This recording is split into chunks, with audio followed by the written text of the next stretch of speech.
Welcome to Tough Conversations with David Wood, where play meets depth.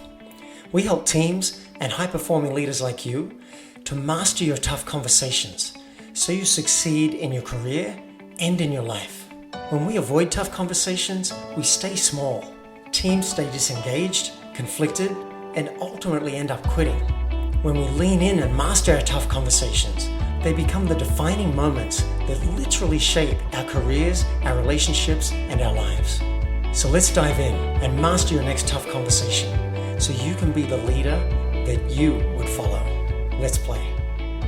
Welcome back to another episode of Tough Conversations with David Wood. Do you know anyone who's worked with Sir Elton John or Elon Musk, sent people down to see the wreck of the Titanic on the seabed, or closed museums in Florence for a private dinner party? Well, you do now. Steve Sims is a best-selling author with BLUEFISHING, The Art of Making Things Happen.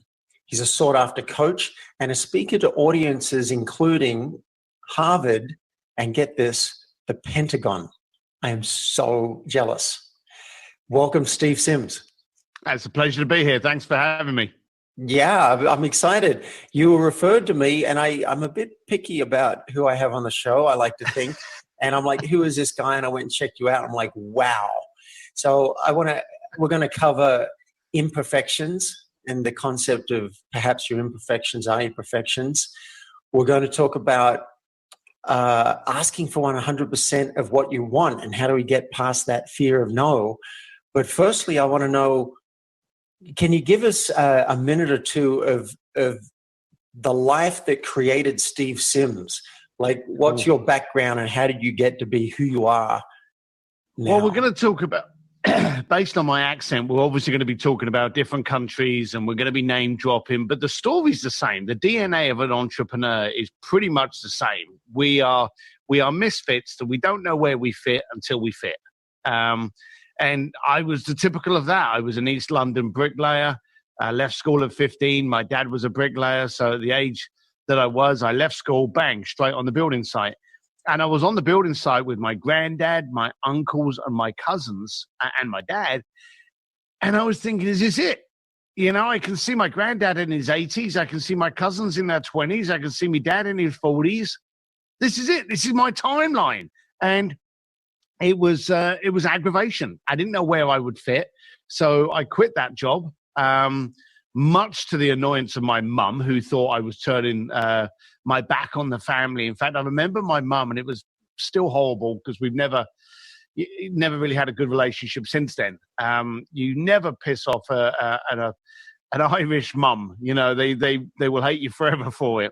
But I remember her saying to me when I quit the business, she said, "Oh, you think you're better than us?" And I remember the time saying, "No, I think I'm better than this. I don't think I'm better than you. I just think there's something better for me." But she never did accept it. And we never had a good relationship since that day, which was sad. But my dad was they were upset that you left bricklaying to go and work with people like Sir Elton John. Yes, and I'll give you the pinnacle day, the actual 100%, and I can even give you the time, 10:30 a.m. It was that pivotal a moment of mine. I had gone up the ladder and I had a bunch of bricks on my shoulder in what they call a hod. It's like this weird kind of bucket that carries bricks and breaks your back. And I climbed up this ladder. And as I climbed up to the ladder, I got on the scaffolding. The person next to me was my dad. Then it was his brother, then my cousins, and then my granddad. And so it was my entire family tree, minus my mum, was on this scaffolding. And it hit me that I saw my future all the way down to the end being my granddad. And I went down, and at 10 o'clock, we have a tea break. And you go into this old caravan to warm up because it's always raining in England. And I remember as a young kid going up to my granddad and asking him the kind of question that should have got me a punch in the mouth. But I walked up to my granddad and I said, "Hey, granddad, did you ever think you'll be doing this at your age?" It was quite a rude question, really. And granddad didn't even look at me. He just stopped drinking his tea, trying to warm up. And he said to me, "Son, and I remember this is 100% accurate. Son, if you don't quit today, you'll be me tomorrow." Oh. And then he went back drinking his tea. Never made eye contact with me. And I was like, shit. And then as the bell went off and everyone got out of the caravan to go back onto the site, I was like, Dad, Dad, Dad. And he's like, what? I went, I just spoke to Granddad and I said to him, do you ever think you're going to, if you don't quit today, you're going to be minimal? And my dad looked over my shoulder and looked at Granddad. Granddad looked back at him. My dad just looked at me and he went, we're light-handed, finish up on Friday and then you're off. And I was like, all right, okay. And that was it. And so my dad kind of, you could feel as though he knew and wanted me to try something else. And he looked at Granddad. I don't know if he had the same conversation with Granddad when he was a kid. You know, who knows? But I kind of got the idea that he was okay with it.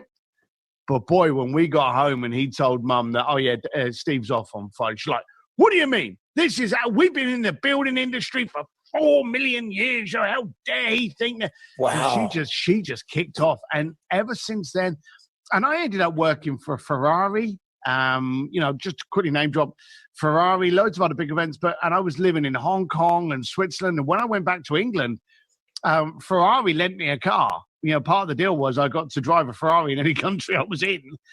And I took it back to my dad. So I was like, look, Dad, you always want it. He was like, oh, yeah. Mum, she made a point of not being impressed with anything. You know, my dad was like, oh, can I have a go? And I'm like, you get in there, Dad. You go for a drive. My mum was like, what a powerful story. I got goosebumps all over my body when you talked about your granddad saying, if you don't quit today, you'll be me tomorrow. In fact, that sounds like a hell of a title for another book if you decide to write that one. It really does. It really does. And it's as I say, it was 10:30 in the morning. It was such a pivotal moment. And I've often gone back in my head and I thought to myself, I wondered if I hadn't have gone to work that day, or I wondered if I hadn't have walked up that ladder and seen my granddad. Because we usually were on different areas of the building site. But on this one day, we just happened to be on the same scaffolding line. And, you know, again, something could have happened that meant that moment didn't happen to me, and therefore I didn't happen. Yeah. So how did you go from bricklaying to creating events with Sir Elton John and speaking at the Pentagon and making experiences that some people don't even dream of? How did that happen? So once I finished that company, once I finished the building site, I tried everything. You know, I tried door-to-door sales. I tried insurance. I tried phone booms. I tried delivering cakes. I was a truck driver. I tried so many different things. And I would go to work for a new job at 9 o'clock in the morning. Then I'd come home at 1 and would be like, no, that's not for me. And my mum was like, you've got no staying power. You've got no loyalty. You know, you're going to go to prison. But I just had to find something to work. And the funny place, you know, life's weird. I found the answer to everything working as a doorman of a nightclub. And the weird thing was, we've got this, and it's a cliche statement where they say you are the combination of the people that you hang around with, your 5 friends, you know, that one. And I thought to myself, my 5 mates are broke-ass bikers. They've got no money. They got no direction. We want to ride around in motorcycles, scare the grannies. You know, that was it. Surely I've got to surround myself with different people. So I made a conscious decision then. I need 5 different friends. You know, now I didn't want to turn my back on my mates, but I needed 5 more people around me. So working on the door, I started playing a game. Do I want to be friends with them? Do I want to be friends with them? And we used to, as a doorman, and no one wants to talk to the doorman. The doorman's there just to give you a thump if you've got out of hand inside. So no one ever wants to make friends with you. They want to make friends with everyone else, just not the doorman. But I would, as the doorman, I knew where all the nightclubs were. I knew when they were having celebrity entrances. I knew when they were having the appearances. I knew the new clubs that were opening up, the premiere. I knew all of this because I was the doorman. So I used to go up to the guys that I wanted to be friends with, affluent, young, well-dressed, cool, suave, expensive watches, the complete opposite to me. And I needed to give them a reason to want to talk to me, not fear me, to connect with me. So I'd be like, hey, boys, you know, I've seen you coming to these clubs a few nights. Have you heard about this one going on around the corner next Tuesday? And they'd be like, no, I haven't. I'd be like, well, so-and-so's turning up. do you want me to see if I can make a phone call and get you in? And they'd be like, oh, yeah, please. And so I would do, all of a sudden, I'm like, hey, Steve, I became the guy that knew about all the clubs. But the only reason I was doing it was because I wanted to know rich people. And here's the funny thing. I wanted this to enable me to be able to go, okay, now that we've formed a relationship, Roger, why are you rich and I'm not? Why are you affluent and I'm not? You know, why can you afford anything and I can't? Because I would literally play the grocery lotto game. I would ride around the grocery store with me basket, literally in my head, counting up the cents of everything going in my basket because I knew how much was on my debit card and I didn't want it to go again. So I would see these guys go into bars and just throw down credit cards and not even check the bar tab. You know, I wanted to be so rich that I never had to check the bar tab. So I needed to find people, and that's how it started. I started off by introducing affluent people because, again, this is rude, but why circle yourself around with poor people when they can't afford anything? If you circle yourself around affluent people, then you get introduced to a new way of life. So I knew straight away, I'm not going to market myself to poor people, which is the first mistake a lot of people do. I'm going to market myself to the really, really, really, really rich. Yeah, you know? I get that it might seem rude, but also it seems very practical. Like if you've only got room for so many people in your life and you get some choice about it, why not choose people who are happy? Why not choose people who are wealthy? Why not choose people who are attractive if you're going to skew your life that way anyway? And I figure, why not? So you sound like a practical man. I think I definitely am. I'm definitely simple, and I don't take that as any offense, but I am incredibly simple. I wear black T-shirts all the time because I don't have to think. I just grab a T-shirt. There you go. It's done. I haven't got any other colored T-shirts. So I'm a very simple thinking person. I also don't plan very far ahead. I plan for the moment. So my idea was to get these people. It went from introducing them to clubs to doing my own parties. And then I was, well, how can I make this bigger? I always had the McDonald's can you add fries mentality to it. How can I make this bigger? How can I make this better? So I went from clubs to yachts to penthouses to celebrities. And then as I was creating events, I had people coming to me going, hey, we're Cartier. We want to throw an event for a new collection. Can you help us? So I ended up with working with some of the biggest events in the world, Sir Elton John's Oscar party, the New York Fashion Week, the Kentucky Derby, Formula One Monaco with Ferrari, Cartier Stade. I started working with some of the biggest, and of course, wow, who did they have in their network? Rich people. So it was a constant side. And then they would say to me, oh, I want to play drums with Guns N' Roses. And I'd be like, let me make it happen. And I would go out and see what do I need to do to connect with Guns N' Roses to make this happen. And I became, the funny thing is, Forbes did an article on me and called me the real life Wizard of Oz, which just perpetuated this thing. So, but it all started from trying to get a network of affluent people that I could ask, how are you affluent? And I'm not. And without realizing it, I built up a whole marketing, branding, the man that can kind of thing. Right. So I want to break that down for myself and our listeners. It sounded like you began by doing favors for people. You were giving. No. Let me stop you there straight off the bat. Okay. Favors carry an interest rate bigger than any mafia loan shark. Okay. I sold whatever you needed. So I would have people come to me and I would say to them, hey, I can get you in next week. Do you want me to do it? And they'd be like, yes. And then I would come back to them 20 minutes later because I already knew I could get them in. I'd be like, all right, I made a phone call. I pulled a favor, $200 each. I made sure right from the word go that you paid for absolutely everything. I have a thing on my website where if you want to talk to me, it's half hour for $750. The thing is, if people don't pay, they don't pay attention. And so even if it was $10, I would make people pay. If I'm doing a charity event or if I'm doing a free event, I'll say, hey, you can come along to my free event, but you got to donate $10 to that charity over there. You know, so I charge for absolutely everything. And I'm surprised how many people don't actually ask for money. Wow. All right. So that's 4 points I want to bring out here. One is that you would help people. You'd be Yes. like, I'm going to hook you up and Yeah. I'm going to make an introduction. I'm going to get you in here. The second thing I wrote down is that you started questioning the wealthy people. Yes. How do you have this and I don't? What can I learn from you?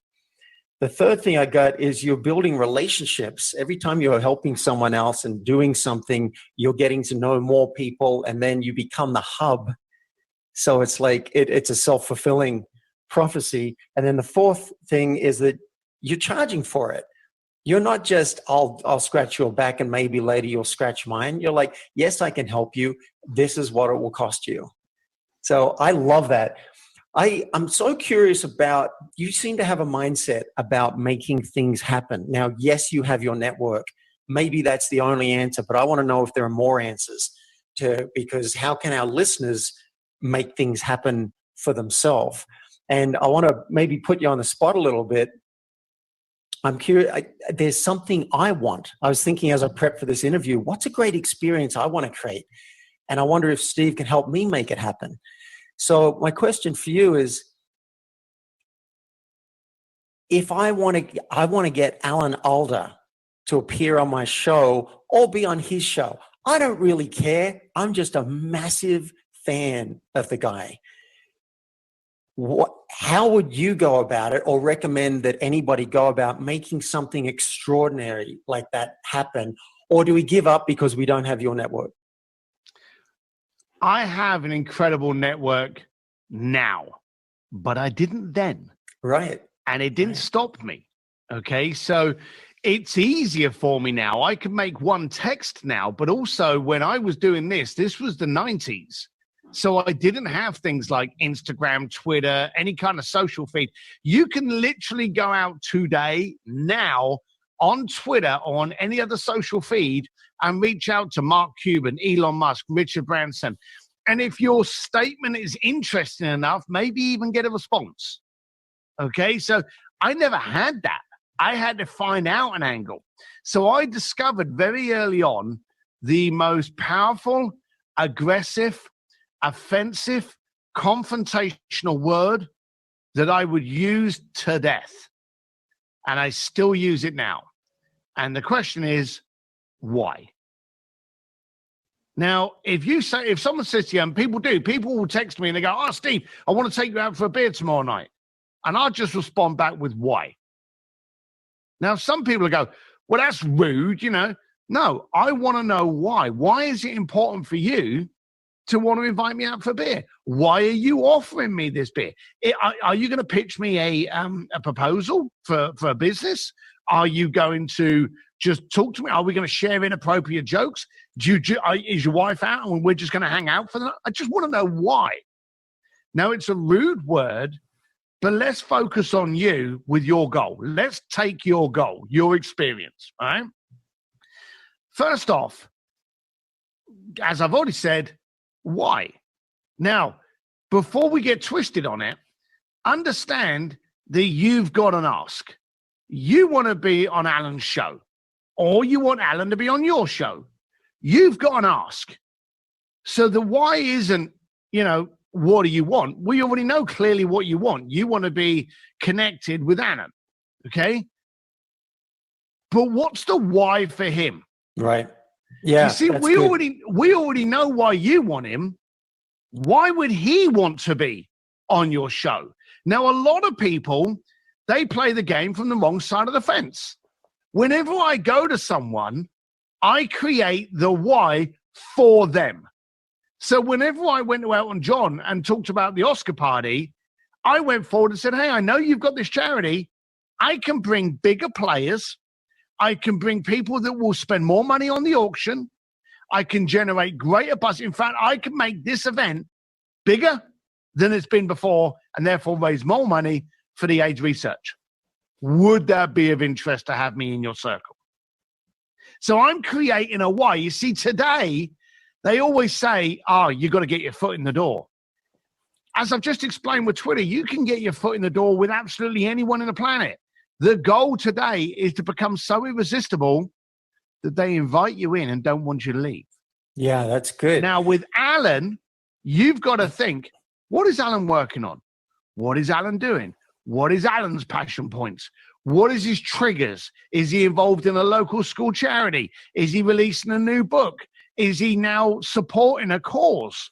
He's really big on the education of science and on authentic communication and relating, which is actually one of my biggest fields.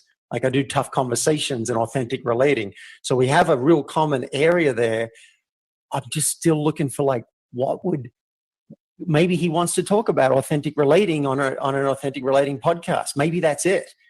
Can you think of an even bigger why that someone who can interview Katie Couric and, you know? Well, I don't know, Alan. Before we scattergun this, and you're doing what a lot of people do. They scattergun. For a start, anytime you do any relationship I have ever gone after, I've gone after with pinpoint accuracy. So if you want Alan Alda, then don't start thinking about Katie Couric. Katie Couric is a different passion play. Okay, so think about what are the 5 things that would make Alan get out of bed. You know, what are the 5 things that would excite him?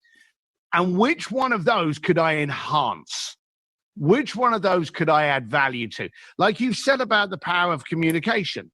Okay, does he go on podcasts and talk about the power of communication? If not, you're now providing him with a platform. Alan, I believe and have been listening to you talking about the power of authentic communication. And I'm a great fan. I'm also talented in this region. And I'd like to offer you a platform to discuss this in greater length to a wider community. Would that be of interest? The bottom line of it is, whenever you go to your friend's parents' house at the weekend, you bring something to the party, don't you? Whenever you go to your mate's dinner party, you bring a pudding, you bring a dessert, you bring a starter. What can I bring? I can bring a bottle of wine. Whenever you go to the party, you bring something. For some reason, people think in conversations, they don't need to bring anything to the party. Every single one of my conversations has had one simple goal: to turn that conversation into a relationship. And to turn it into a relationship, I've got to bring something to the party. I love that. I love it. So it's really like, what's in it for them? That's the real question. That's the only thing. I closed down a museum in Florence, the Accademia Museum, and I organized a dinner party for 6 people at the feet of Michelangelo's David, and I had Andrea Bocelli come in and serenade them while they were eating the pasta. And the way that this kicked off was I found out that the Accademia Museum was having a gala in 9 months' time to raise money for the roof because it needed roof repair. And so when I contacted them, I said, hey, my name's Steve Sims. You've never heard of me before, probably. I realize you've got a gala coming up in 9 months because you've got to repair the roof. Yes, that's correct. I have an ask, but with this ask, I could actually get 1/3 of your raise actually covered before you even start the paperwork for the gala. Nice. Would that be of interest? And they were like, yeah, who's going to say no? I found out why. Now, they were already invested in me. I told them I had an ask, but I didn't tell them what it was. Before I even got to that, oh, by the way, could you close down at 3 o'clock in the afternoon and give me your entire museum until midnight? Before I even got into that, they were already looking at getting 1/3 of that budget covered before they'd printed the flyers. Yeah. So what I'm getting from this is put some attention on the person, do a little bit of research, find out what they want so that you can help them. And it's so common for humans to be self-centered. You know, I'd be like, oh, I want Alan, you know, whatever. But put some time and attention. I could listen to, I've barely listened to some of his episodes. I could go and listen to a bunch. I could research. I've just subscribed to his newsletter, find out what the guy wants, and then reach out and say, hey, I'd like to offer to help you do this. And maybe I can share my why as well. You know, he's one of the top 3 people in the world that I've admired since I was 10. So I could share that. But I love it, Steve. That's very powerful. Well, the thing is, he already knows your why. You see, here's the weird thing. And I know this sounds funny, but imagine this. At 7 o'clock tonight, you get a phone call. Before you've picked that phone up, you are guaranteed that the person on the other end of the phone wants something. Why? Because they phoned you.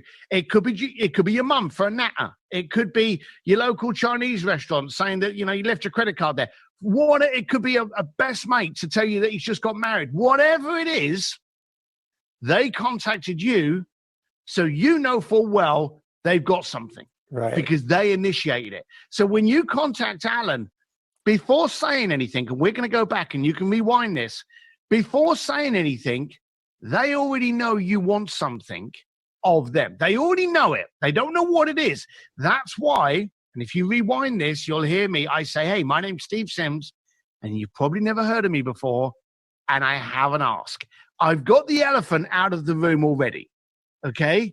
Because you already know I have an ask, but now I've declared it. I've got an ask, but I want to focus on this element. And then I've gotten passionate. People are suspicious. Wow. People in a profile are suspicious. I've been stood next to, and I won't name names, a very, very, very famous American actor, okay? And I was at an Oscar party, and we're talking about motorbikes, and we're shooting the shit, and we are just two bike guys just chilling out. Just happens to be he's a billionaire and I'm not. And he's a world face and can't walk down the road without getting mobbed. And as we're talking, out of the corner of his eye, and it catches me and I notice, someone starts walking directly for him. Now, he knows that person's going to ask him something because he's made laser contact and he's coming in. My friend, all of a sudden, his body posture changes. Why? Because he's now guarded. Is this person looking for a selfie? Is this person going to try and get on a movie with me? Is this person a film producer that wants me in that film? What's going on? It's not necessarily bad, but you imagine anyone as an influencer or anyone in the public eye, you now know that this person wants something, and in your head, you're going, why is it's like coronavirus? We're not too much worried about the coronavirus. We're more worried about the unknown element of it. What's the world going to be like afterwards? How long is it going to last? What's the impact? It's all these unknowns. As human beings, we don't like the unknown. So my celebrity friend starts clamping up. He's now a different person, both in the way he presents, the way he speaks, the way he stands, because he's guarded. If you can get that guard down quick by going, hey, I don't want to disturb your name. My name's Steve Sims. You probably never even heard of me. That's an obvious thing, but don't you realize how it kind of lowers the guard because it's stating the obvious? And you're probably wondering why I'm talking to you. Well, I ain't got cakes for sale, and I'm not trying to get you to walk on my movie. I'm in this, and you get it out the way quick. I make introductions real fast, real direct to remove any kind of concern as to why I'm in their face. I love that. You're setting context. You're making the implicit explicit. If I do write another book, I think it's going to be called Name That Thing. Like name the elephant in the room, name the mouse in the room. I have an ask. You probably haven't heard of me. By the way, I love how you said probably, because that puts in their mind, oh, maybe I should have heard of this guy. Yep. And you're quite a master at setting context. I've been hearing it during this interview. You'll say up front, all right, this might sound rude, and then you say it. You're like speaking. Landmark Education used to say, you're speaking into somebody's listening. So I'm really appreciating that. Look, Steve, while we've still got a little bit of time left, I want to ask you, in the pre-interview, you talked about your imperfections are your perfections. And I'm curious, could you say more about that? Yeah, we've become desensitized. We'll watch a movie and, someone's head will be sliced off, or a building will fall over, or a car will fly in the air, and we will just watch it. Yet we will be walking down the road and two cars will just run into each other at 5 miles an hour on a slow fender bender. And we'll be like, ooh, real life has a greater impact, and it has a greater impact because it's not perfect. You don't run into another car and it explodes into a million pieces. It just doesn't do that. So I'm a great believer that everyone is constantly searching for this perfection. And I'm a greater believer, and I don't want to be crude, but one of my old little jokes I say on stage is that perfection is a blue unicorn with 3 testicles. It doesn't exist. And I believe that when people realize that it's what makes us imperfect, what our imperfections and our flaws are, is the perfection, we get the impact. Now, if you remember a few years ago, magazines had these beautiful pictures of beautiful women walking across the beach that had been photoshopped to the point that they were now like 80 pounds in weight and about 7'1" tall. It was just distorting our eyeballs of what reality was. And Dove was the first one, the cosmetics company, the soap company, that turned around and said, we're using real people. You know, they've got bad hair days. Why? Because we have bad hair days. They got a spot on their cheek. Why? Because we all get spots on the cheek. When you see a movie and it's in Cinecolor and all these Dolby and it's all overly edited and looks perfect, that's great. But when you see an iPhone video of someone falling off of a porch and it's on like American Funniest Videos, the fact that it's recorded on something that you're used to using and it's jittery and it wobbles, you can relate to it. So imperfection is relatable because we're all imperfect. Wow, what timing. I just coached a vice president at a big company right before this, and the issue was trying to appear like I've got it all together and that I never fail and all of that. And I was like, well, can you open into the idea that sometimes you're going to screw up, instead of trying to present all the time, like white knuckle it, that no, I'm perfect all the time. So you're talking to the right guy. So what you're suggesting is, I think, is that instead of trying to pretend and trying to be like those airbrushed models or even those cartoon figures, you see the cartoon figures in Disney, the women have got huge eyes, massive, you know, and their hips are so narrow. It's just, you know, crazy. And you're suggesting instead of trying to be that, if we can actually show ourselves warts and all, that we're more relatable. We're also more relaxed. You see, the beauty is it takes zero effort to be me. But if I was to try to be you, you're using words that I can't even spell, okay? If I was to try and be you, it would come across as not real, unauthentic. Right. And it would also come across as confusing. Now, I'm not trying to sell anything. I'm just trying to use language that is natural to you, but not natural to me. But that element from the person talking to me, now I'm trying to use your language, in their head, or more in their stomach, in their gut. I've often said my gut is far more intelligent than my head. There's something there going, well, this guy's trying to sound smarter than he is. And I would be diminished. I would be cast aside because I'm trying to be someone I'm not. Why use any effort in being you? If people come to me and they want my help, I don't want to surprise them by, well, this is a guy in black t-shirt that can't use big words. You know, I want them to come to me because I can do X, Y, Z. Yeah. I don't want to have any confusion whatsoever. And I think today we talk about the big C in life being cancer. The big C in business is confusion. Never confuse anybody by trying to be anybody that you're not. Why go to that effort? It's just not necessary. Right. You're also confusing yourself. Yes. And that's even worse. Like, who am I and what can I do? And what, yeah, I love it. Well, Steve, what surprised me about this interview, and maybe it shouldn't, was the level of mastery you have around authentic communication and authentic relating. Now, you might just call it, I'm just being me. I'm just naming what is. I'm being honest. I see it as integrity and a whole lot of complex words I could throw around it as well. And we do. In the authentic relating community, we call creating context. We use all these fluffy words. But basically, there's congruence. When you are you, I can feel it. And it's like, oh, right, this guy, this is who he is. And you tell the bricklayer narrative is awesome because I'm trying to fit you in to the world you're in. And I'm like, wait a minute, you look like you could have stepped out of prison, to be honest. You look like a Hell's Angels biker. And by the way, I used to have a Honda Shadow, and I miss it so much. But I look at you and I was like, whoa, this guy's got a piercing. And, you know, I can't relate it to the Elton John thing. And then as soon as you say, I was a bricklayer. I've done truck driving. I was a bouncer. I did all that stuff. And then here's the narrative.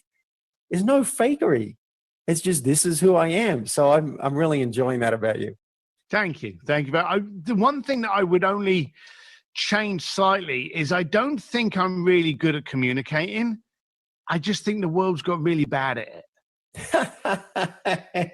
Well, in the land of the blind, the one-eyed man is king. Perfect. Exactly. I told you, you can say things prettier than me. So you're looking pretty good to me. I'll tell you that. Steve, where can we could keep talking. I'm really enjoying this, but I know we've both got things to do, other things to do. Where can people find out more about you? Yeah, I'm pretty easy to find. stevedsims.com, D for dog, and there's only one M in Sims.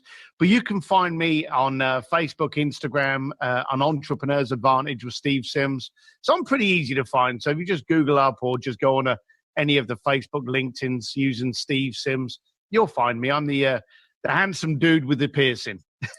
That's you. Well, Steve, I hope we get to have a beer or a chai tea or whatever you're into sometime. Thanks for being on the show. It's been a pleasure. Thanks for your time. You've been listening to Tough Conversations with David Wood. Now it's action time. Mastering your tough conversations will have a major impact on your team, your company, and you as a high-performing executive or entrepreneur.